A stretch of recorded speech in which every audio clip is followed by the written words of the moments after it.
今回のプレイヤーはロサンゼルスドジャースのマックス・マンシー選手です。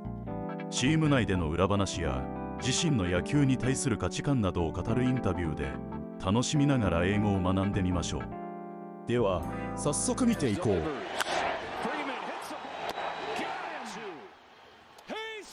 MLB 英語解説。 Are you in your dining room right now? And when you had your family over, did you just go like this? Anytime anyone say anything to you, like, look at my Max Muncy jersey. I only have Max Muncy jerseys in my house. Look, number 13 on the Dodgers, guys. No, I have another room that's got all the jerseys and bats from other people. This is just my office. I like keeping my stuff in here, and then I got another room that's got all the other cool stuff in it. I try to collect things throughout the year from players that I respect or have meant a lot to me, and so I usually ask for bats and jerseys just as a little gift. I like it. Have you talked to your new teammate Blake Snell yet, or your new Richard teammate who you just welcomed this year, who helped you in a World Series, and Tommy Edman? Can you give us the breakdown on the deals and if you sent them a text or a phone call? I haven't talked to Blake Snell yet, and then our whole group chat went crazy for Tommy, and everyone's very excited. And Tommy is an unbelievable dude, unbelievable teammate, and we're all very excited for him to get that deal, and it's well deserved for sure. What is that type of thing discussed? I mean, you see everybody getting extensions. You get an extension every other year. They extend max out.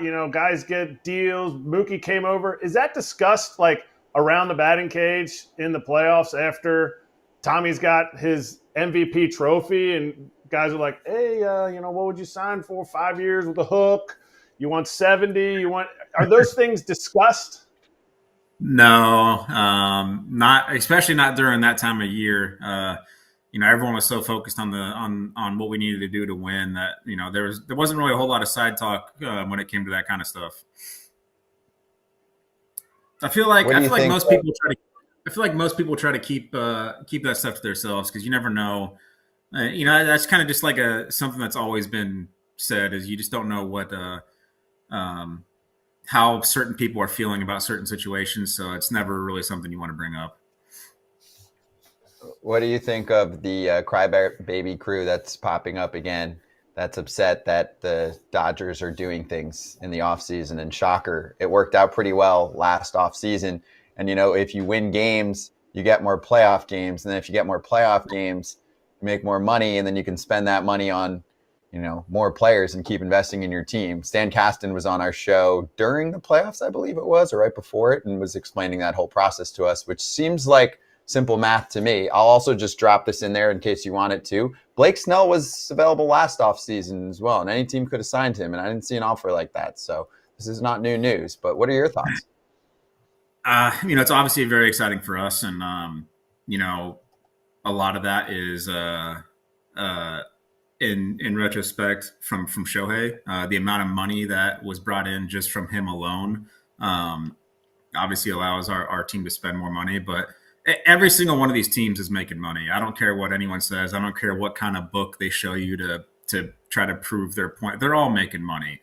They all get a huge revenue share check from MLB every single year, and it's they're all making money. It's just who decides to spend it. And in our case, our owners look at it and they're spending money, and because of that, they're making more money. And it's one of those things where that kind of just seems like a common, an easy business model.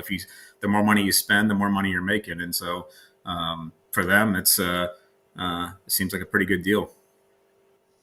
All right. So if we're bringing in players, how do you feel about possibly a person that could be traded putting on their Instagram Dodger Blue, and he plays your position? Nolan Arenado posted it, and he had Dodger Blue. How does that feel as a established two-time World Series champion on a team that clearly didn't play as well when you weren't in the lineup? Look, as long as I get to stay around, I don't care who they bring in. And, I think Andrew and Brandon know my stance on that extremely well. I've never been one that said, no, I'm not going to play this position. I'm not going to play that position. I'm not going to bat in this spot in the order. I don't care. As long as you put me out there, I'll play left field. I'll play right field. I'll play third. I'll play first. I'll play wherever they want to put me. as long as it means I'm out there on that field wearing Dodger blue, playing in that stadium, it doesn't matter to me. And when you're talking about the guy you're talking about, it's you're talking about arguably the best defensive third baseman of all time at this point, if you look at his numbers. And I can see why it'd be appealing. And so that's where it's one of those things where, to me, it doesn't matter. As long as I get to stay around and I get to be on that team and I get to help out in some way, shape, or form, I don't care where it's at, what spot in the order, it doesn't matter. Even if it's becoming more of a role player, I don't really care. I just want to be there and help the team win. Okay, so you said you'd play wherever. Would you catch? Look, hey, catching has been something that's been tossed out to me when I was in Oakland, and I caught quite a few bullpens when I was in Oakland. And at one point, I was a backup catcher when Josh Fegley was dealing with maybe some concussion symptoms, maybe not. So at one point, I was the backup catcher, and it's something that I've done in the past. We also have a guy catching now that's been signed to a 10-year deal. So I don't know if that's the spot either. No, see, I think I would have a hard time saying anybody could catch, because it's not, it's not like third base.